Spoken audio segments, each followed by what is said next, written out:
Edward Cole was a man who had everything money could buy and nothing money could save.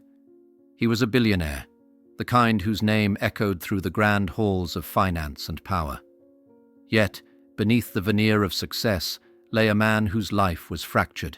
4 failed marriages had left him embittered, and his only daughter, Emily, had cut him out of her life after he orchestrated the ruin of her abusive husband, a decision he believed was for her good, though it drove her away. Edward buried himself in his empire, dismissing the need for love, family, or companionship. His arrogance was his shield, his wealth his weapon. On the other side of the spectrum was Carter Chambers. Jelly, as everyone fondly called him, was the polar opposite of Edward. A modest car mechanic from a small town, Jelly lived for the simple joys of life. His optimism and humor brightened the darkest of days, even as terminal cancer loomed over him like an uninvited guest. Unlike Edward, Jelly was rich in love, a devoted husband and a proud father, supported by a family that adored him. He had always dreamed big, but never found the time or means to pursue those dreams. The hospital room that brought these 2 men together was a stark contrast to their worlds. It was plain and crowded, far from the luxury Edward was accustomed to. He scowled at the arrangement, his gaze falling on the cheerful Jelly, who seemed irritatingly unbothered by their shared predicament. "Do they not know who I am?" Edward muttered under his breath, glaring at Jelly, whose chuckle only made Edward's irritation grow. The tension was palpable. Edward dismissed Jelly as a common man with little to offer, while Jelly found Edward's arrogance insufferable.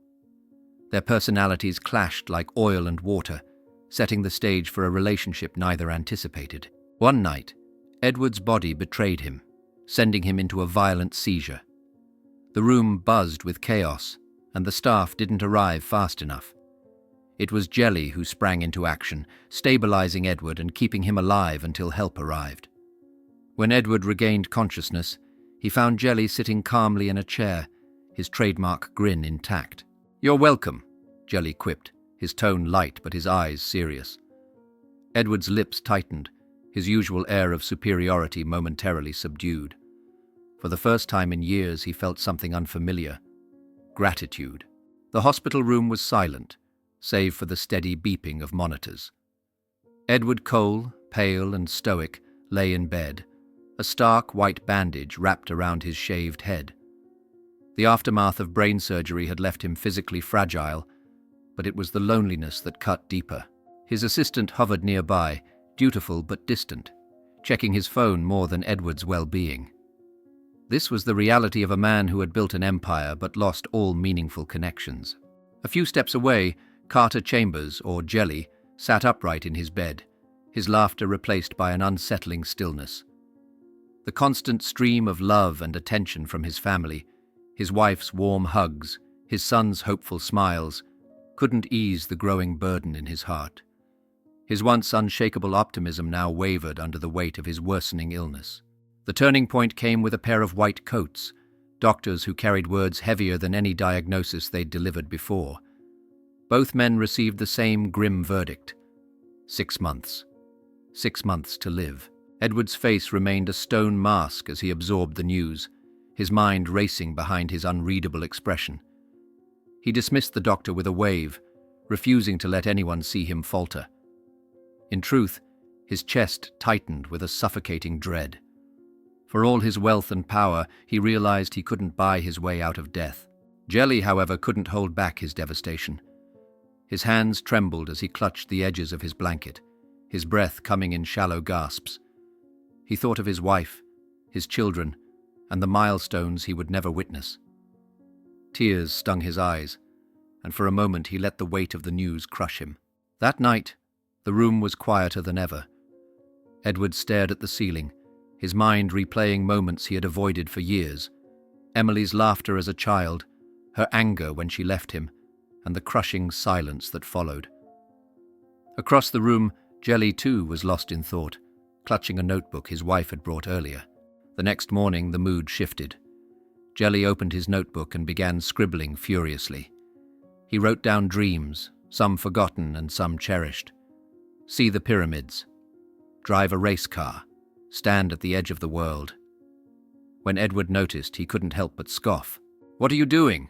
Edward asked, his voice tinged with both curiosity and condescension.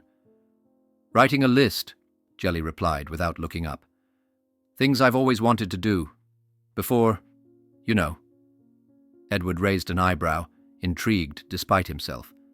He moved closer, glancing at the list over Jelly's shoulder. His lips quirked into a small, sardonic smile. "You'll never pull this off," Edward said. "But maybe I could help." Jelly paused, looking up at Edward with a mix of surprise and suspicion. "Why would you do that?" Edward shrugged.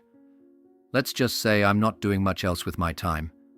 Besides, if you're going to dream big, you need someone with deep pockets." For the first time in days, a spark of excitement lit up Jelly's eyes. "So, you're saying we do this together?" Edward nodded, the hint of a grin tugging at the corners of his mouth. "Why not? We've got 6 months. Let's make them count." And so, amidst the weight of mortality, an extraordinary partnership was born. 2 men from opposite worlds, united by a shared deadline and the promise of one final adventure. The next morning, a sleek black car pulled up in front of the hospital, drawing curious glances from staff and patients alike. Jelly stood at the curb with a hesitant expression, clutching his worn notebook, while Edward leaned against the car door, the picture of nonchalance. "Are you coming or not?" Edward asked, his tone half mocking.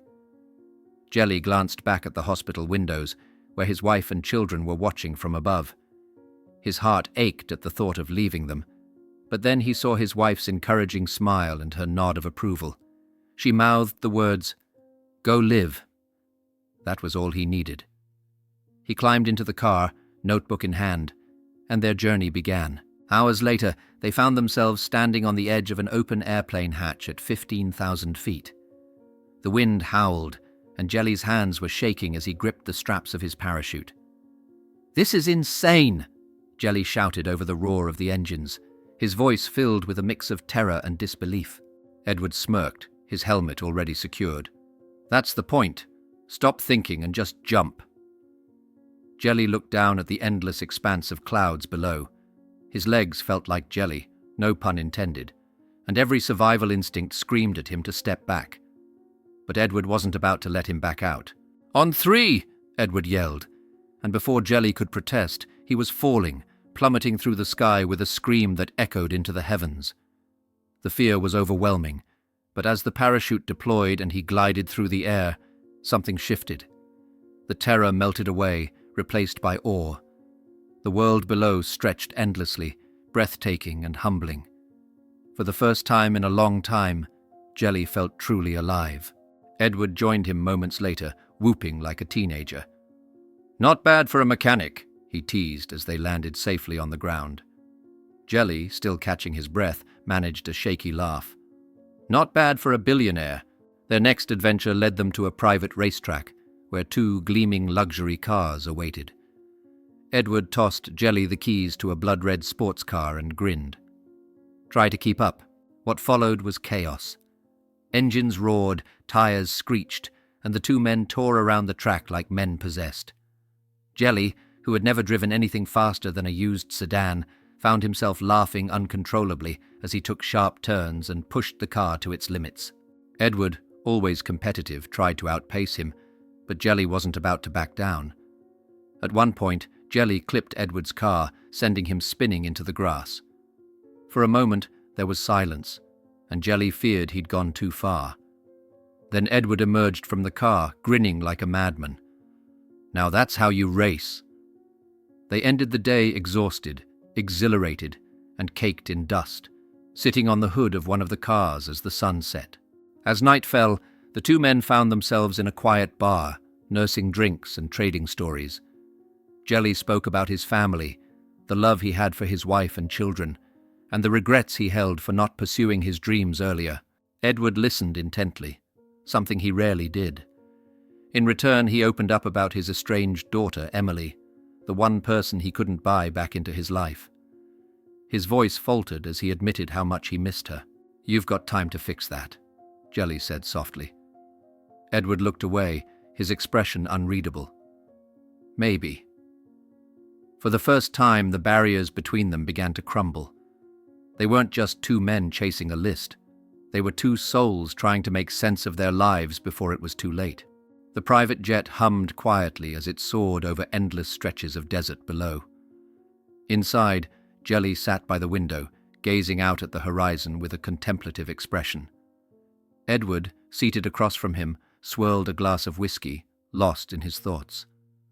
Their recent adventures, skydiving, racing, and pushing boundaries, had been exhilarating, but the quiet moments in between left space for reflection.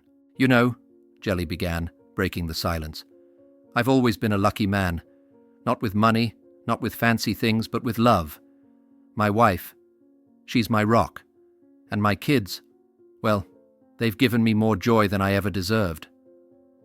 Edward looked up, intrigued despite himself. Jelly's tone wasn't boastful, just warm, as if he were recounting a cherished memory. "There was this one summer," Jelly continued, a soft smile spreading across his face. "We couldn't afford a big vacation, so we pitched a tent in the backyard. The kids thought it was the greatest adventure ever. We roasted marshmallows over the grill and told ghost stories under the stars. To this day, they still talk about it like it was the best trip of their lives." Edward chuckled softly, shaking his head. "Backyard camping. Sounds quaint." Jelly grinned. "Quaint? Maybe. But that's the thing about family. It's not about where you are. It's about who you're with."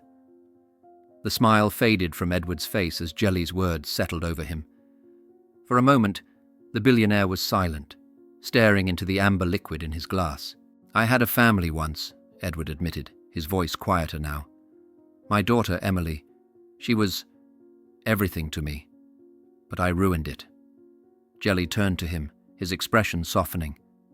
"What happened?" Edward hesitated, the words heavy. "She married the wrong man, abusive, manipulative. I couldn't stand by and watch her suffer, so I stepped in.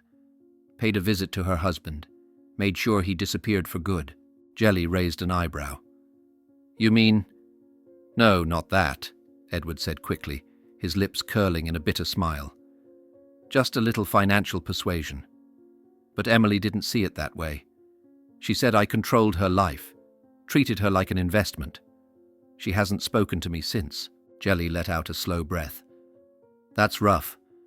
But Tom, you can't change the past. What you can do is fix the present." Edward frowned, his defenses rising. "It's not that simple." "It never is," Jelly replied. "But you've got time. A little anyway. You said she was everything to you. Don't you think it's worth the effort to make things right?" Edward's jaw tightened, his gaze hardening. "You don't understand. You have your family, your perfect little memories. I lost mine, and some things can't be undone." The tension in the cabin thickened as Jelly leaned back, shaking his head. "You're a stubborn man, Tom. Stubborn and scared. But I'll tell you this. You don't want to carry this regret to the grave." The conversation ended there, the air between them heavy with unspoken truths. But later that night, as Edward lay awake in the dim cabin light, Jelly's words echoed in his mind. Somewhere, a seed of doubt began to sprout, chipping away at the walls he had built around his heart. The icy winds of the Himalayas howled around them as Tom and Jelly stood at the base camp of Mount Everest. The sheer magnitude of the snow-covered peak was breathtaking, a testament to nature's indomitable power. It had taken days to reach this point, and the two men, clad in thick winter gear, felt both excitement and trepidation. "This is it," Jelly said, his voice muffled by the scarf wrapped around his face. "The top of the world. Ready to make history?" Tom smirked, though there was a hint of doubt in his eyes. "History's already made, Jelly. We're just trying to leave a footnote." But their plans were soon thwarted. A seasoned mountaineer approached with a grave expression, warning of an incoming storm. The conditions would be too dangerous to continue the climb. "We'll have to turn back," the guide said firmly. Jelly's shoulders slumped, the disappointment evident. "We came all this way," he muttered. Tom, too, felt the sting of defeat. For a moment they stood in silence, staring up at the peak that seemed so close yet impossibly far. As they descended to safety, Jelly tried to put on a brave face. "Not all dreams are meant to be," he said, forcing a smile. "But hey, we still have the pyramids, right?" Tom didn't respond. Something about Jelly's words lingered, like a shadow that wouldn't lift. Back at the hotel, it became clear that Jelly's health was deteriorating rapidly. His once energetic stride was now a shuffle, and his coughs were deeper, more painful. One evening, as they sat together on the balcony overlooking the mountains, Jelly's phone buzzed. It was his wife. Her voice, filled with worry, carried through the air as she pleaded with him to come home. "Carter, please. The doctors can help. You need to fight this." Jelly sighed, glancing at Tom, who was pretending not to listen. "I'm fighting," he said softly. "Just not in the way you want me to." When the call ended, Jelly leaned back in his chair, closing his eyes. "She doesn't understand. If I go back now, it's just waiting for the inevitable. Here, at least, I feel alive." Tom, uncharacteristically quiet, stared at the horizon. "You're braver than I am," he said finally. "I've spent my life running, from people, from pain. You? You're standing your ground." Jelly chuckled weakly. "We're all running from something, Tom. The trick is knowing when to stop." A few days later, Jelly made the decision to return home. The journey had taken its toll, and even he couldn't deny that his time was running out. Tom accompanied him back to the States, their conversations filled with unspoken emotions as the plane cut through the clouds. At the hospital, Jelly's family surrounded him, their love a palpable presence that filled the room. His wife held his hand, and his children took turns telling him stories and sharing memories. Tom, standing awkwardly in the doorway, felt like an intruder. Yet when Jelly saw him, his face lit up. "Come here, you old grouch," Jelly said, his voice weak but teasing. Tom approached, sitting beside the bed. For a long moment, neither spoke. Then, Jelly broke the silence. "You've got one more thing on that list, Tom. Fix it." Tom's jaw tightened, his usual armor cracking. "I don't know if I can." "You can," Jelly whispered. "You just have to try." Tom placed a hand on Jelly's shoulder, his voice thick with emotion. "Thank you. For everything." Jelly smiled, his eyes closing as exhaustion overtook him. "No, Tom. Thank you." As Tom left the hospital, his heart felt heavier than ever. He had faced boardrooms, billionaires, and empires, but nothing had prepared him for the weight of losing a friend. And yet, amidst the sorrow, Jelly's words echoed in his mind. There was still something he needed to do, something that couldn't wait. The hospital room was unnervingly quiet, the sterile air weighed down by an unshakable sense of finality. Jelly lay on the bed, his skin pale, his breaths shallow. Around him, his family gathered, their faces a mixture of hope and resignation. Tom stood at the back of the room, watching silently, an outsider among the closest bonds Jelly had ever known. Earlier that day, Jelly had made the choice. Against the pleas of his wife and children, he had agreed to undergo a high-risk surgery, his last chance, however slim, to prolong his life. "It's not about living longer," Jelly had explained to Tom in private. "It's about giving them hope, even if just for a little while longer." Tom hadn't argued. For once he was at a loss for words. As the nurses wheeled Jelly toward the operating room, he motioned for Tom to come closer. With trembling hands, he pulled a folded letter from beneath his pillow and pressed it into Tom's hand. "Promise me," Jelly said, his voice barely above a whisper. "Finish the list. Not for me. For you." Tom nodded, his throat tight, unable to reply. He clutched the letter as he watched his friend disappear behind the heavy steel doors. Hours passed like days.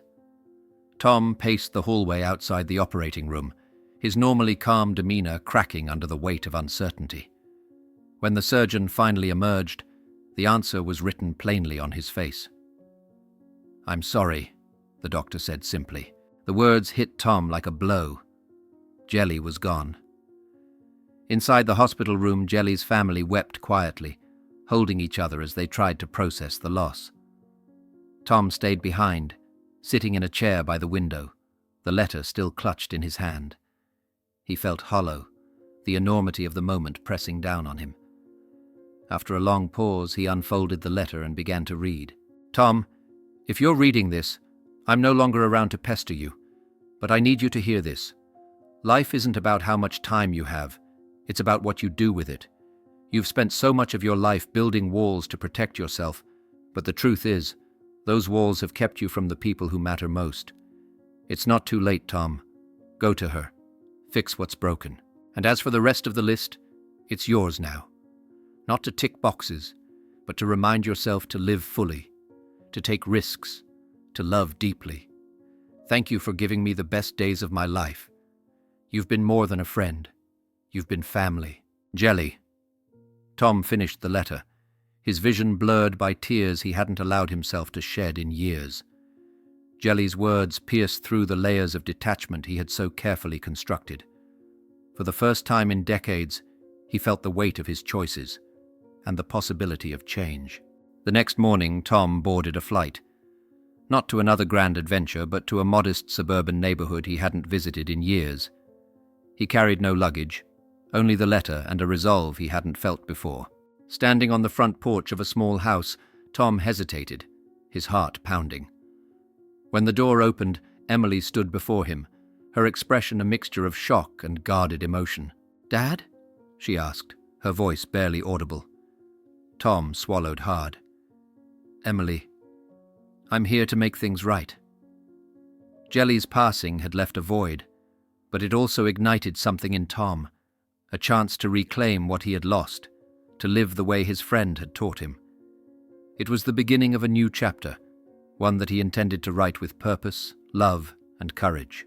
The door creaked open, and there she was, Emily, standing in the soft light of her porch. Time had not erased the resemblance between them. Tom could see traces of himself in her sharp eyes and determined expression, though they were softened by years of life he had missed. For a moment, neither spoke. "Dad?" Emily's voice wavered, the single word carrying years of unresolved emotions. I'm sorry," Tom stammered, his usual confidence absent. "I don't know how to begin fixing this, but I'd like to try if you'll let me." Emily hesitated, her gaze flicking to the letter he clutched tightly in his hand. Something in his expression must have struck a chord, because she stepped aside, motioning him in. Inside, the house was warm and alive, a stark contrast to the cold emptiness of Tom's mansion. Family photos adorned the walls, and the faint sound of laughter drifted in from another room. As Tom sat on the couch, his heart raced. He hadn't felt this vulnerable in years. Moments later, a young girl bounded into the room, her curls bouncing as she giggled. She froze when she saw Tom, curiosity lighting up her eyes. "Grandpa?" she asked, looking at Emily for confirmation. Tom's breath hitched. The word landed like a revelation, filling a void he hadn't realized was so deep. He opened his arms hesitantly, and to his surprise, the little girl ran to him without hesitation, wrapping her small arms around his neck. Tears welled up in his eyes as he held his granddaughter for the first time. In that instant, he understood what Jelly had tried to teach him. Love wasn't something you earned or controlled.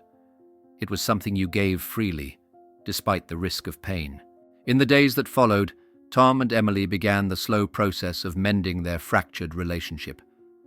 Conversations were awkward at first, laden with the weight of past mistakes, but each one was a step forward. He spent hours playing with his granddaughter, her laughter becoming the highlight of his days. But amidst this newfound joy, Jelly's absence was a constant ache. Tom kept the list in his pocket, the creased paper a reminder of their bond and the lessons his friend had left behind. One by one, he began to check off the remaining items. He visited the pyramids, standing in awe of their ancient grandeur and thinking of Jelly's boyish excitement whenever they talked about the trip. In Paris, He ordered an extravagant meal at a Michelin-starred restaurant, toasting to his friend's humor and zest for life. On a quiet evening in Tuscany, he stood beneath a sky blanketed with stars, marveling at the beauty of the world and the fragility of his time in it. Each experience felt like a tribute, a way of carrying Jelly's spirit forward. But it wasn't just about finishing the list. It was about embracing life in a way he never had before. For the first time, Tom wasn't chasing achievements or accolades. He was savoring moments. Sitting on a park bench one afternoon, watching his granddaughter play, Tom reflected on how much his life had changed. Jelly's voice echoed in his mind. Life isn't about how much time you have. It's about what you do with it. Tom had spent decades building empires, amassing wealth, and fortifying himself against the world. But in the end, it wasn't money or power that gave his life meaning. It was connection. It was love. As the sun dipped below the horizon, Tom pulled out the list and crossed off the final item. Laugh until you cry. A smile broke across his face, tears streaming down his cheeks. It wasn't a moment of sadness. It was a moment of pure, unfiltered joy. In his heart, he knew Jelly would be proud. The icy winds of Everest whispered through the towering peaks as Tom's assistant, David, tightened the straps on his backpack. Inside, carefully secured, were 2 urns, one containing Jelly's ashes, the other Tom's. Both men had left the world within months of each other, yet their spirits seemed to linger, bound by the extraordinary journey they had shared. The trek was grueling. Each step up the mountain tested David's resolve, but he pressed on, driven by the weight of his promise. This was not just another climb. It was the culmination of a friendship that had transcended wealth, illness, and even death. Tom, a man who had spent his life chasing power, had found true riches in his final days. And Jelly, a man of modest means, had taught the billionaire the true value of living fully. When David finally reached the summit, the world below seemed infinite, a breathtaking canvas of snow and sky. His breath caught as he carefully knelt, pulling out the 2 urns. Placing them side by side, he felt a swell of emotion. "This is for you both," David murmured, his voice carried away by the wind. Together, at the top of the world. With steady hands, he opened the urns, letting the ashes scatter into the Himalayan air. They swirled together, carried by the same winds that had guided their journey. It was a moment of pure, profound beauty, a tribute to 2 lives lived so differently, yet united by their final chapter. As David descended the mountain, the weight of his task lifted, replaced by a deep sense of peace. The memory of Tom and Jelly's bond reminded him of something Jelly had once written in his letter to Tom. Life isn't about the time you have. It's about the people you share it with. Back home, as the sun set over the city, David reflected on the legacy they had left behind. Tom's wealth and Jelly's laughter had created a story far greater than either of them could have imagined. Their journey was a reminder that life's true value isn't measured in dollars or accomplishments, but in the connections we make and the memories we leave behind. In the end, Tom and Jelly found what so many spend a lifetime searching for: purpose, friendship, and the realization that even in life's fleeting nature, there is beauty in every moment.